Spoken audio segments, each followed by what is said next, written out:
En ce temps-là, appelant la foule avec ses disciples, Jésus leur dit : si quelqu'un veut marcher à ma suite, qu'il renonce à lui-même, qu'il prenne sa croix et qu'il me suive. Car celui qui veut sauver sa vie la perdra, mais celui qui perdra sa vie à cause de moi de l'Évangile la sauvera. Quel avantage en effet un homme a-t-il à gagner le monde entier si c'est au prix de sa vie? Que pourrait-il donner en échange de sa vie? Celui qui a honte de moi et de mes paroles dans cette génération adultère et pécheresse, le Fils de l'homme aussi aura honte de lui quand il viendra dans la gloire de son Père avec les saints anges.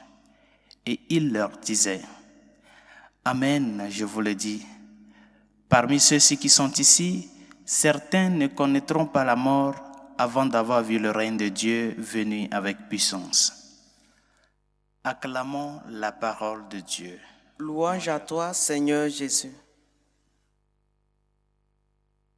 Pour vous rappeler, dans l'évangile de Saint Jean, au chapitre 6, où Jésus nous parlait du pain de vie, ce pain de vie qui est lui-même.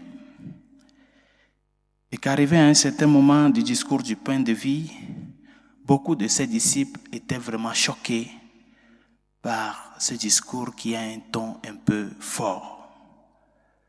Celui qui mange mon pain et boit mon sang vivra éternellement. Et beaucoup de gens étaient vraiment choqués par ce message. Jusqu'à ce que le Seigneur ne parle de sa mort et de sa résurrection. De là, beaucoup de ses disciples rebroussent chemin, l'ont abandonné, parce que le discours était dur. Et le Seigneur tourna vers ses apôtres, leur dit : voulez-vous partir vous aussi? Et Saint Pierre lui dit : à qui irions-nous, Seigneur? Tu as les paroles de la vie éternelle. Mes chers amis, prendre sa croix et suivre le Seigneur. C'est le message d'aujourd'hui. Veux-tu partir toi aussi? Ou acceptes-tu prendre ta croix pour le suivre? Malgré que cette croix te fait honte devant les gens, devant les hommes. Veux-tu laisser la croix pour plaire au monde? Ou veux-tu l'accepter pour suivre le Seigneur?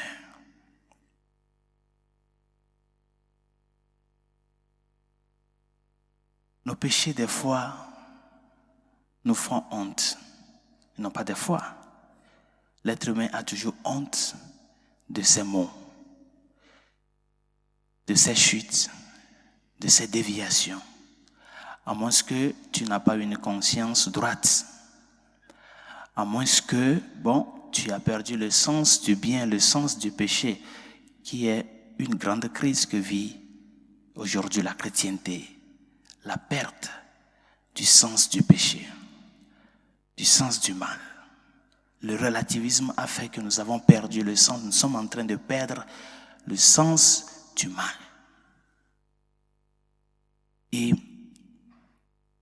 si nous sommes vraiment conscients de que nous sommes des êtres faibles et que nous ne pouvons rien faire sans le Seigneur, est-ce que nous sommes disposés à venir à lui, à nous accrocher à lui, malgré ce que nous sommes, malgré ces péchés dans lesquels nous tombons de façon réitérée? Nous sommes vraiment disposés à rompre cette honte-là pour venir à lui et lui dire : Seigneur, une fois encore, je t'ai failli, mais je viens de renouveler ma confiance. Es-tu disposé? Parce que c'est de là que nous retrouvons le sens de la vie. Quelqu'un envers qui nous dévions au jour le jour, mais une fois que nous avons conscience de cela, nous revenons à lui. Nous demandons pardon. Non pas dans le sens de quelqu'un qui est en train de jouer avec Dieu, mais quelqu'un qui sent vraiment la douleur pour le mal commis. Dieu qui nous a créés sans nous ne peut pas nous sauver sans nous, nous dit saint Augustin. Quelle est la croix que tu traînes? Elles sont beaucoup aujourd'hui, les difficultés. Nous ne pouvons pas les énumérer. Chacun sait en quoi il se retrouve, avec quel fardeau il est actuellement. Le chômage, la perte d'une personne chère, l'unique enfant que tu as, tu l'as perdu. Ou la préoccupation pour le futur de tes enfants.